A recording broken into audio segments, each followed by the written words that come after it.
হঠাৎ করে আমার এক বন্ধু আমার কল দিয়ে কইতেছে, বন্ধু কই ভাল লাগতেছে না বন্ধু, চল কোনো জায়গাতে ঘুরে আইগা। ও কইতেছে লালবাগ কেল্লা যাবো। আমি কই লালবাগ কেল্লা যাইতে আইতে রাত শেষ হয়ে যাবো গা।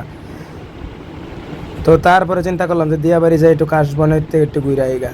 তো এই জায়গাটা কোন জায়গা এটা অবশ্যই তোমরা চিনবা যারা ঢাকায় থাও।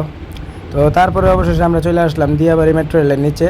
তো ওই দিক দিয়ে ফুলগুলো খুব সুন্দর। তারপরে একেবারে দেখতেছি যে এই কাশবনের মধ্যে কপতিরা চাক্কুম চুক্কুম করছে।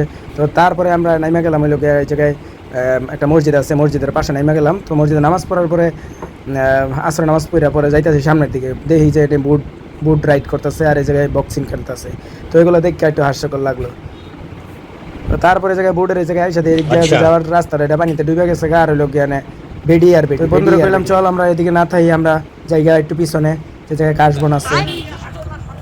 প্রকৃতি, কঠিন প্রকৃতি ভাই, সামনে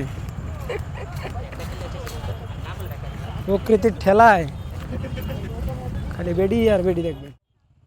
তো এই জায়গায় এক দিদিমণি, সে অনেকক্ষণ যাবত দুইটা বোলার ছবি তুলতেছে। তো ওরা হয়তো বা জাস্ট ফ্রেন্ড আর বেস্ট ফ্রেন্ড। তো ওই দিনে আমরা কথা না বলি, এই জায়গায় অনেক ধরনের অশালীন পোশাকধারী অনেক আছে। তারপরে আমরা এই জায়গায় চানাচুর টানাচুর খাইয়া কইলাম যে চল একটু মেট্রো রেলটা দেখা একটু সামনের দিকে আগাই। তারপরে এই যে দেখলাম মেট্রো রেল এদিক থেকে একটা যায় ওদিক থেকে একটা আহে, দেখে খুব ভালো। এক লোকে পড়ার বিষয় ওটা তো আলাদা রে ভাই। পড়ার বিষয় আমরা যেরকম কাশ্মীর ছিলাম ওরকম ঠিক আছে, পড়াগো মতো আলাদা কাজ করতে আলাদা দায়িত্ব। বিয়ার আগে হলো সাবজেক্ট, বিয়ার পরে ক্লাস দরকার পড়ে। তো তারপরে দেখলাম যে এইদিকে বুট রাইডিং করতেছে পোলা, মানে আর এই জায়গায় মাছ পইচ্চা মাছের যে গন্ধ ছুটছে এডলি লেগে ঠিক মতো খারানো যেতেছিল না। তো জায়গাটা মোটামুটি ভালোই আছিল, কিন্তু মানে গন্ধের চুড়ে আর কি দাঁড়ানো যাচ্ছিল না। তো এই জায়গায় বন্ধু কয়েকটা ছবি তুলে দিয়েছিলাম কাশবনের লগে। তো আমিও একটা সেলফি নিয়েছিলাম, কিন্তু সেলফিটা তুমি করে দেখাবো না। তো দেখতেছি লাইসা পড়ো আমার কাছে।